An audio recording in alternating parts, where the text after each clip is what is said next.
Oi, eu sou a Diana e fico muito feliz com sua visita ao meu casebre.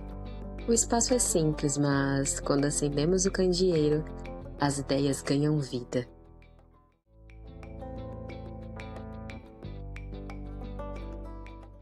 Por aqui, a gente insiste em manter algo vivo, o cuidado. Falamos de restauro, de memória e de futuro, porque restaurar, conservar, não é só sobre olhar para trás, é insistir no que ainda pode ser. E hoje, como o nosso planeta absorve as nossas práticas de consumo quando falamos sobre bens móveis. Nesses dias gelados em que nada seca, nada ventila e até um pensamento demora para aquecer, eu tenho me perguntado: será que eu fiz a escolha certa? Faz sentido insistir tanto, gastar tantas horas tirando tinta velha de uma cadeira só para revelar a beleza silenciosa da madeira por baixo? Sendo que, ao redor, o mundo parece desejar o contrário: rapidez, volume, descarte em excesso. Eu só penso que tudo que restauramos já foi natureza um dia.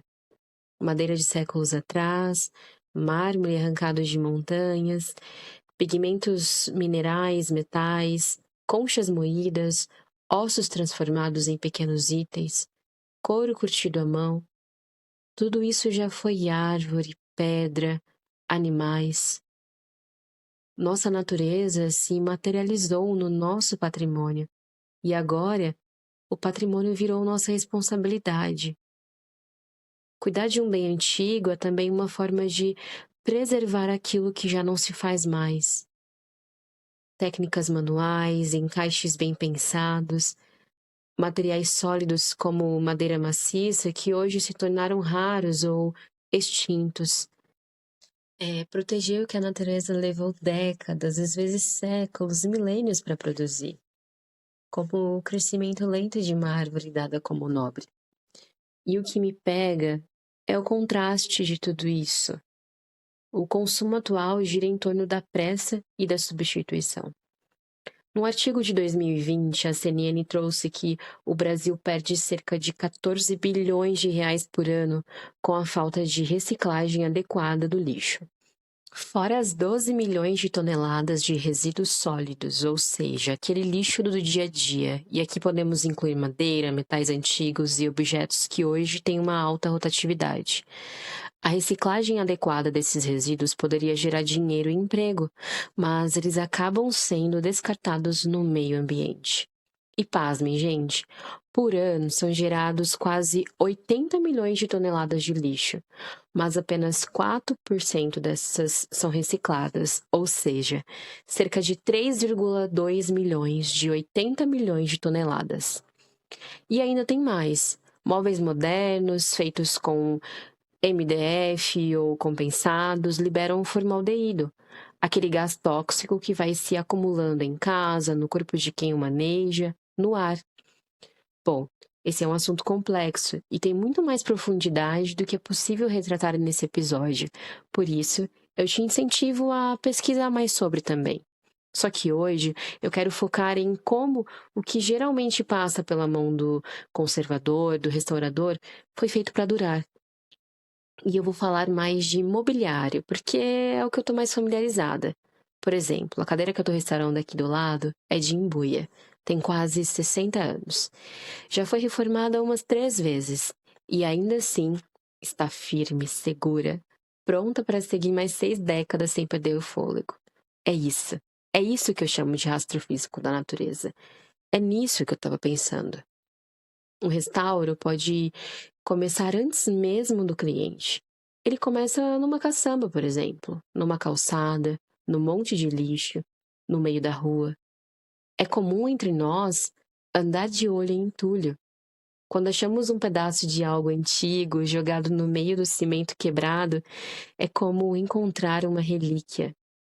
Essas madeiras que um dia foram símbolo de status, hoje estão na lista das espécies ameaçadas. O jacarandá da Bahia, por exemplo, está praticamente extinto em ambientes naturais. E o mesmo vale para peroba rosa, cabreúva, louro pardo, pinho de riga. Resgatar essas madeiras de descarte é uma forma de honrar o passado e cuidar do que já foi ferido. É dar uma sobrevida à floresta que já caiu. Quando a gente pensa em móveis antigos, tipo essa cadeira ou, sei lá, uma bela cristaleira dos anos 1920, não dá para esquecer que eles foram feitos com matéria-prima natural, sim, mas também com um processo altamente artesanal e durável.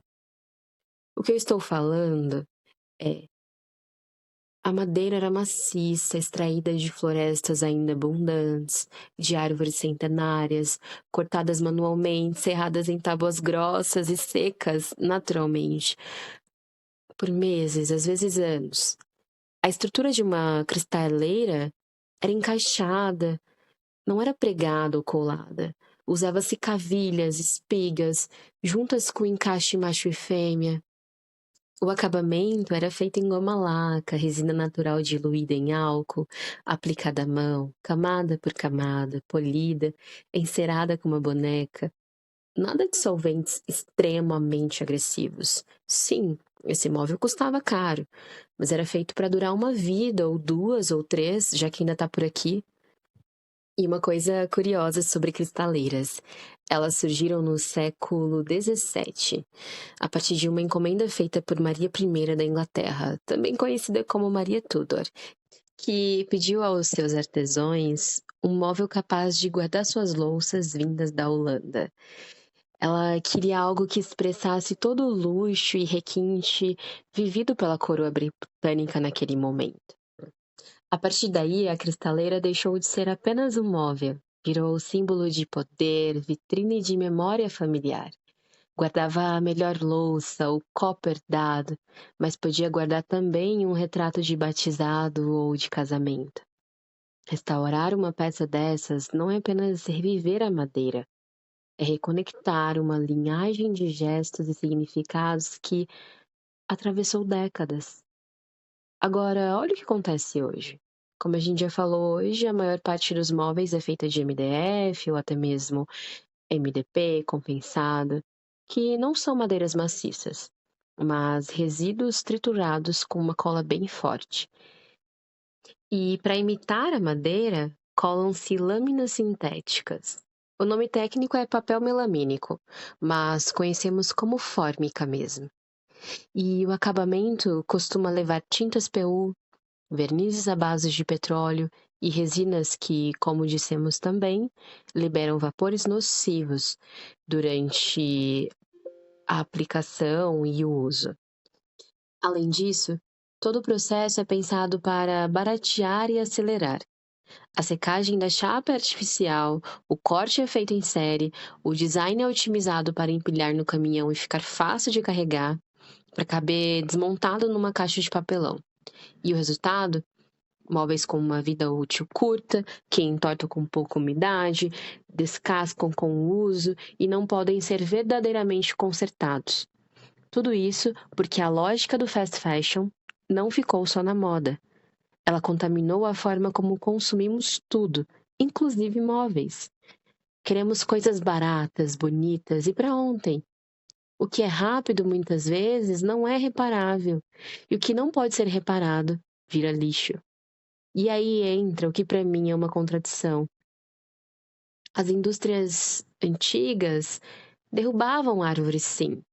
A madeira era explorada sem controle, até tinha chumbo em algumas tintas, e nós não podemos esquecer do que infelizmente aconteceu, da mão de obra escrava como forma de produção. Mas é fato que elas criavam objetos que duravam um século e podiam ser consertados. Objetos que podemos restaurar e conservar hoje. Todo esse movimento que eu te descrevi pode ser considerado a tal da obsolescência programada, que de forma sumária é o design intencional de objetos, de produtos que, apesar de não serem perecíveis, foram feitos para durar pouco e logo serem substituídos por similares. Ou seja, esses itens já nascem com data de validade, porque isso te fará comprar mais. E, enquanto isso, as mesmas empresas que produzem o que vai ter um descarte acelerado estampam em suas embalagens selos verdes. Alguns consideram isso como greenwashing, uma maquiagem ecológica que diz: sou sustentável, mas quando colocamos sob uma lupa, revelamos empresas que continuam produzindo em massa e seguem nutrindo a fonte do problema. E nesse sentido, conservação e restauração fazem parte do antídoto, porque prolongam o ciclo de vida de uma peça e desaceleram o ritmo com que o consumidor compra. E fechando parênteses que abrimos sobre a indústria sempre ter poluído, eu penso: se o móvel antigo já poluiu lá atrás, faz sentido fabricar tudo de novo e poluir mais uma vez e outra vez? Ou será que cuidar do que já existe é um verdadeiro gesto ecológico que temos à mão? Porque é um trabalho ecológico. Como conservadores e restauradores, entendemos que nosso ofício também é sobre evitar o descarte, poupar recursos, dar continuidade ao que já existe. Em vez de arrancar mais da natureza, a gente aprende a cuidar do que ela já nos deu. Em geral, tá tudo bem descartável. Mas, pelo menos por aqui, quando eu restauro, eu sinto que eu vou contra isso. Eu desacelero, eu lido com o que importa para mim.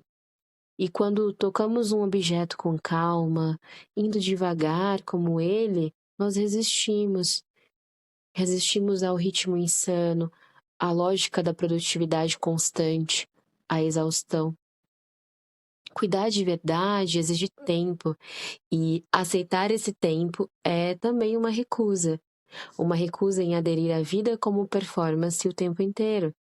Mas é também um aceite. Pensar no objeto como algo que vai durar.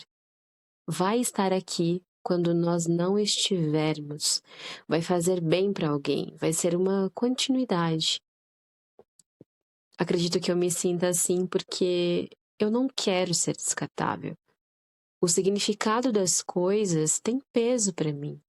E é isso. A cada peça que a gente devolve para o mundo com dignidade, a gente reafirma uma coisa muito simples: nem tudo precisa ser substituído. Às vezes, basta olhar com mais cuidado.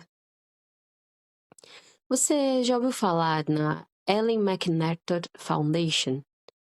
É uma fundação britânica que, desde 2010, se dedica a repensar como a gente produz, consome e descarta as coisas no mundo. Em vez de seguir esse modelo linear de extrair, usar, jogar fora, eles defendem a ideia de economia circular, que é um sistema onde tudo é pensado para durar, ser reutilizado, reciclado, regenerado. Essa fundação pesquisa, ensina e colabora com empresas e governos para transformar cadeias produtivas inteiras.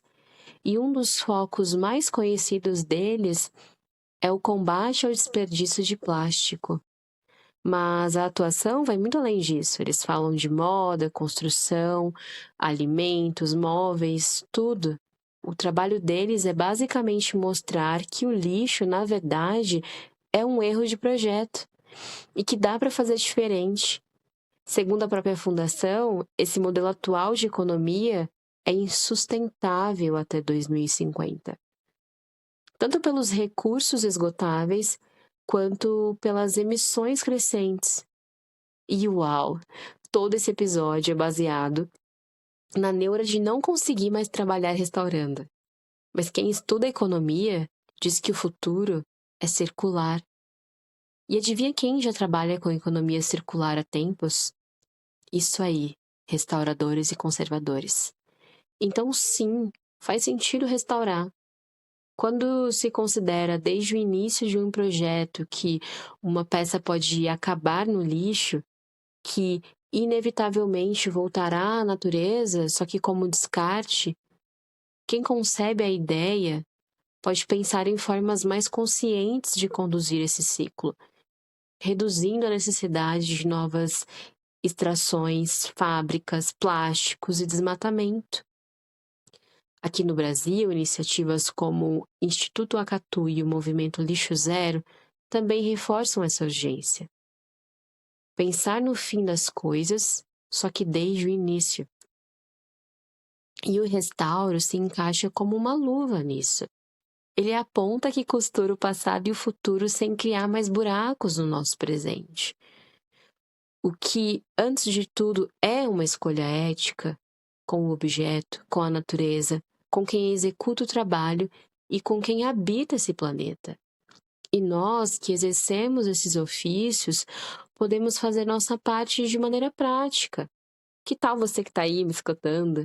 No seu cotidiano, por exemplo, optar por solventes biodegradáveis, como o álcool de cereais e o ácido cítrico, ao invés de tinners e derivados de petróleo. Que tal você reaproveitar madeiras e as ferragens originais, ao invés de recorrer a peças novas o tempo todo? Você pode preferir por acabamentos naturais, como óleo de tung, nossa querida goma laca, ceras vegetais, ao invés de usar verniz sintéticos, que liberam compostos tóxicos. Um conservador restaurador consciente, sempre que apropriado, ele escolhe fibras naturais como o junco, o rami, a taboa, para fazer os empalhamentos, porque eles são biodegradáveis, eles são renováveis e eles estão em harmonia com as peças originais. Também é possível controlar o uso da lixadeira, por exemplo. E quando tiver que usar, coletar o pó. Afinal, esse tipo de decisão pode reduzir a emissão de compostos orgânicos voláteis, que também são conhecidos como VOCs ou VOCs, e preservam a sua saúde, a saúde do seu ateliê, e principalmente, que é o que a gente está falando aqui hoje, respeitam o tempo da matéria. Restaurar e conservar com consciência pode incluir recusar soluções apressadas e assumir uma postura que entende que o passado tem seu valor e que o futuro depende das escolhas que nós estamos fazendo agora. Porque é aquela máxima, que tal cuidar antes de quebrar? Sabemos que a conservação preventiva propõe isso, agir antes da perda. Limpeza delicada, controle de umidade, proteção contra a luz direta, polimento periódico. Tudo isso ajuda a preservar o valor, a forma e a função das peças. No ateliê, aprendemos que o melhor restauro é aquele que quase não precisa acontecer, porque o cuidado chegou antes do dano. A lógica da conservação e restauração é contrária à lógica do mundo descartável. E por isso, por aqui, eu continuo. Mesmo quando é mais fácil comprar novo. Mesmo quando ninguém parece entender porque demorou dias para salvar um entalhe. Porque nós também não somos descartáveis. E por isso nós restauramos.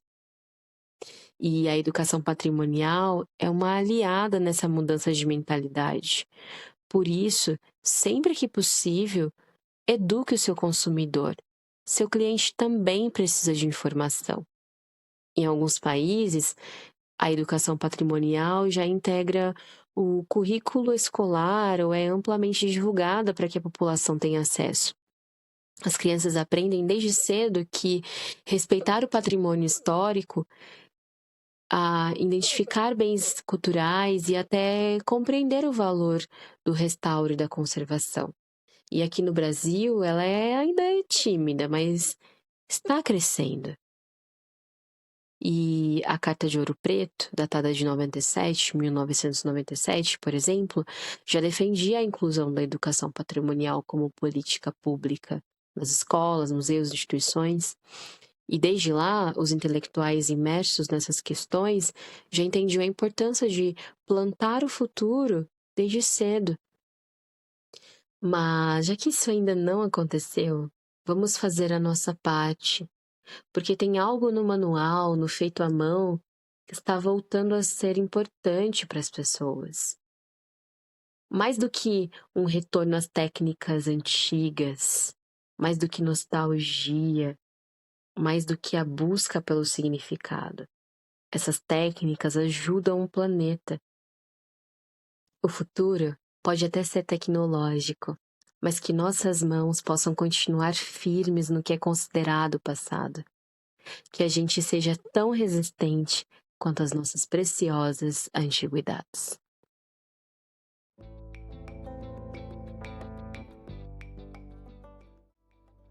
E se você ouviu até aqui, o meu convite é esse. Repare no que você consome, descarta e cuida. Se puder, restaure, conserve. Se não puder, prolongue. Se não prolongar, repense nos objetos, no mundo e em você também. Restaurar é guardar o tempo e a gente ainda tem muito para viver. Por favor, curte, comenta, compartilha. Eu também deixei alguns links bem legais aqui embaixo, as minhas principais referências aí no episódio de hoje. Fique à vontade para acompanhar.